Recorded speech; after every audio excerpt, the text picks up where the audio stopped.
home, packs a lunch and a thermos full of coffee. It's another day in the dusty haze. Those burning rays are wearing down his body.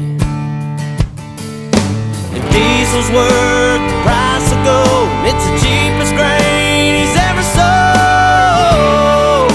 But he's still holding on.